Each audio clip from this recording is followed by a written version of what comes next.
This is your no bullshit guide to a happier life.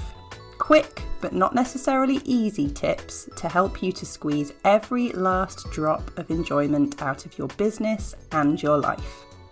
My name is Helen Calvert. I'm a coach, a business owner and a parent, and I'm so happy to be here with you. I do swear occasionally, as the title suggests, so pop in your headphones if I'm not safe for little ears. Ready to go?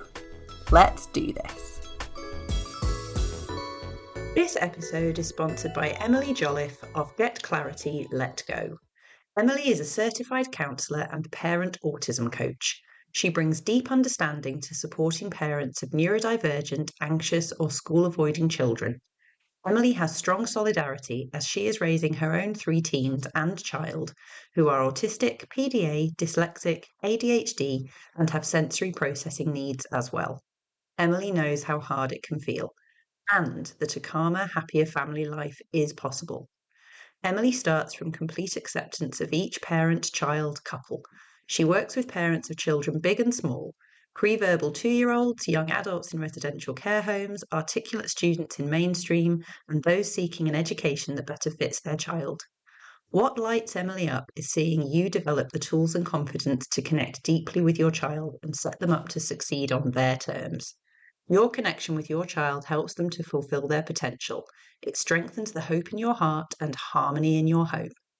Find out more at getclarity-letgo.co.uk or via the show notes for this episode.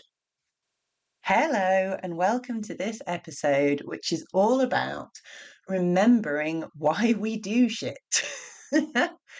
This whole season has been about getting shit done and being productive and working through our to-do list.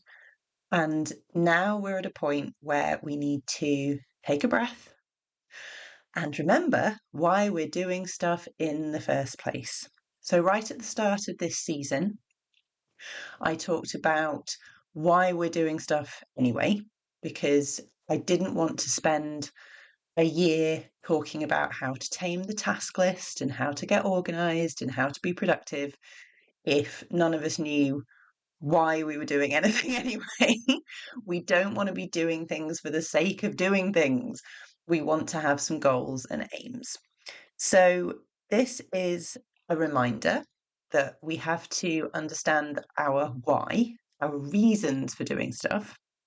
And we're also going to talk about a specific way of motivating ourselves using that why. It's really hard to stay motivated if we don't have a clear idea of what we're aiming for. And I don't necessarily mean big, exciting goals like double my profits or world domination or whatever it might be. It can literally be tiny little aims like, if I get another client, I will have enough money to fill my garden with beautiful shrubs. It can be anything, but it's so useful to have an aim because day to day, just wading through the to-do list, it's not always that motivating or exciting, no matter how much you enjoy your job. And wanting an income to pay the bills is, of course, the key reason why most of us do anything. But that's not hugely motivating. Knowing that you're going to have enough money to pay to the water company is not really going to get your ass out of bed to smash the to-do list, is it? Certainly it doesn't for me anyway. So it's really important to understand why we're doing all these things. When we look at this task list and it's got all this stuff on it and some of it looks really boring or some of it looks really difficult, why are we bothering in the first place? What possible reason can we have for wanting to do this stuff? Well, we do have reasons, and it's important to remember them. So it could be relatively big things. I'm recording this episode in August 2024, and I am currently in the middle of having the whole of August off work because I have been able to save up enough money to cover a month's worth so that I don't have to work this month, which is absolutely amazing. I have also been able to put aside enough money to buy a puppy for my family, and she will be joining us very soon. So those are big things that I knew were my goals, and I put plans and ideas in place and made some financial plans to figure out how to make those things happen. And those goals were in my mind throughout the months where I was working, the decisions I was making, because when we know what we're aiming for, it does help us to make decisions. Which is the right way to go? What's the right next thing to do? Does it help us get towards our goals? I'm also going to be saving up to buy my own paddleboard. That's definitely on my list of things that I would like to do.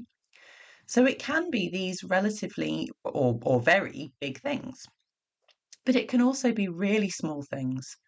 If you don't have big aims, that's okay.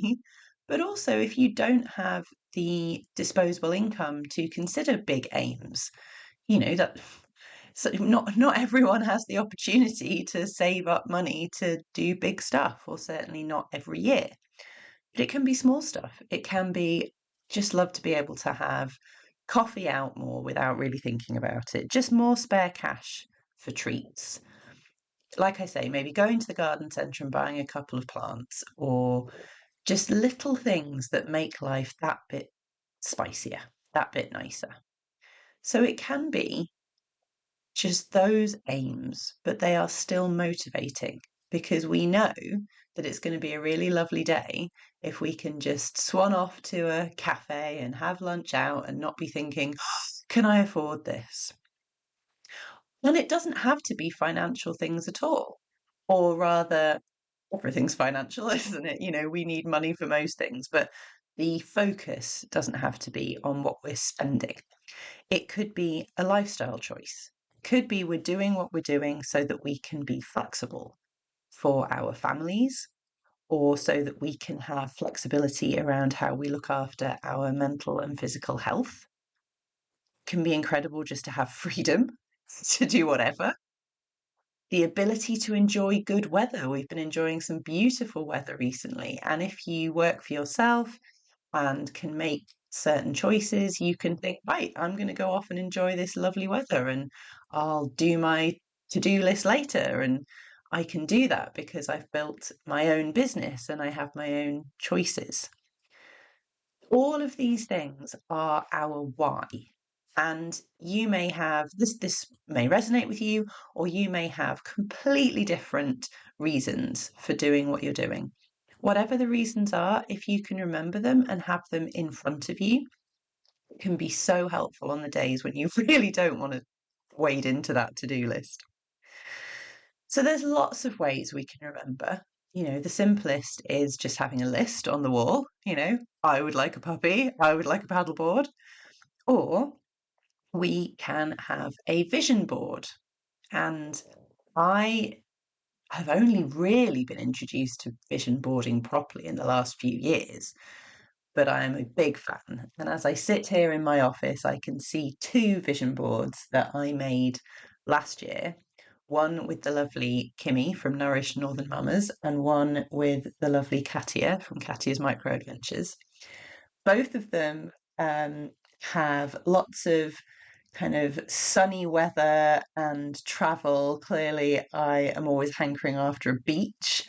One of them has dogs on it because at that point I decided I definitely wanted a puppy. And they're still motivating now, although they probably need to be updated. A vision board does not have to be anything complicated. If you go back to season 2 of this podcast, where I talk about all the different tools we have for managing stress, you will know that I'm a massive fan of doing what works rather than following the rules. So much like journaling, much like meditation, much like yoga, you don't have to have the right kit. You don't have to do it correctly. You just have to do it in a way that works for you and in a way that is enjoyable. So you can use something like Pinterest. You don't even have to make a physical vision board. You can just pin stuff on Pinterest and look at it when you need a motivation boost. Or you can simply search up images of the things that you want. So I could search up images of paddleboards and people on them, and I could print them off in a little collage and stick that on my pinboard. Perfectly, it's not vision boarding in some kind of amazing workshop way, but it's going to do the job. It's going to remind me very clearly of what it is that I want to do. There are more creative ways if that is your thing. And there are also ways that can help us to unearth goals we didn't even know that we had. So if you don't know what your goals are or can't remember your why, or if you just think now's the time to dig out some new ones, perhaps the goals you've been working towards, you've achieved them, or they're not feeling as motivating anymore, then this particular way of vision boarding, which I've learned from Kimmy and Katia, is really great for that. So you get yourself a load of magazines, catalogues, anything that has got lots of imagery in it. And then you go through and you just rip out anything that speaks to you, anything that appeals. Don't judge it. Don't ask yourself why. Don't look for specific things. So you might rip out a colour or a word or a particular image or anything at all. Just please don't second guess yourself. Rip out everything. You'll end up with a massive pile of just ripped out bits of magazine. And that's where we start. And then you go through that pile and you whittle it down to the things you actually want to stick onto your vision board being either a beautiful piece of card or paper that you've bought, something you've got from Hobbycraft, the dangers of Hobbycraft, or it can just be a couple of pieces of A4 paper that you have sellotaped together. Again, it doesn't have to be perfect. You go through all the things you've ripped out and you pick out the ones that really say something to you. And again, I wouldn't particularly second guess or judge. There might be an image and you're thinking, I don't really know why I like that, and I don't really know what goal it is giving to me, but I definitely want that on my vision board. And then you arrange those bits, you cut them in ways that are nice, and you arrange them in a way that is visually pleasing to you. You can add stickers, you can colour bits in, you can make it as creative as you want, or you can keep it really simple. And what you will end up with, and as I say, I'm looking at my vision boards as I say this, what you will end up with is a piece of artwork that tells you more about yourself than perhaps you knew. Because it won't just be the imagery, it will be the colours. And there will probably be some words. You may have cut out some words or some phrases. And you will start to see that there is a message in what you have picked out. I have always been surprised when I have done vision boarding. I've thought to myself, oh, I know what I'll come up with. And every time it's been subtly different, or there's been a different theme or a different angle to it. And it has helped me to understand what it is that I want out of life. And once we know that, oh, it's so much easier to motivate ourselves to go after it and to get the stuff done. We may decide that there is something expensive that we really want. So, how are we going to create some more revenue in our business? And we come up with a plan for that. And then we break that plan down into its tasks. And then we have a task list of little tasks, some of which are boring, some of which are difficult, same as all the tasks. But we know that the reason we're doing that stuff is to get to this goal that we've just made beautiful and visible in front of us on our wall, or, as I say, on our phones. And then it is so much easier to think, right, I'm going to do this stuff because I know why, and I'm going to make something amazing happen. So if your to-do list is, having listened to all the episodes so far this year, if it's beautifully organised and broken down into tasks, not projects, and you've got your 3 things that you're working on and all that good stuff, but you're still feeling a bit flat, now's the time to redo your why. Your goals may not change, you just might need to see them in a more visual, pleasing way, or you might need new ones, or you might want to uncover things that you didn't even know were your goals. But I promise you that when you reconnect to your why, then doing the do becomes way easier and you feel so much more motivated to do it. And we know that motivation and feeling good are excellent ways to increase productivity, because when we feel like crap, we can't get anything done. So I think this episode is going to go out in September, which is always feels like a new year, doesn't it? It's the start of the academic year, and for a lot of us, it feels like a new year, especially if we've just gone through the summer holidays and done all that parenting. We're ready for a new start. So it's a great time to do some vision boarding. You can find vision boarding workshops.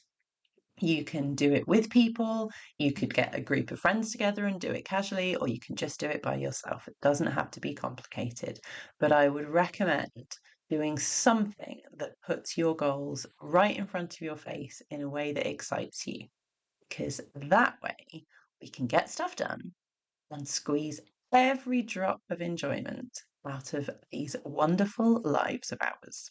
Speak to you next time. Thank you so much for listening. Did you know that my first book is now available to purchase online? Check out the show notes for details of how to get your hands on a copy.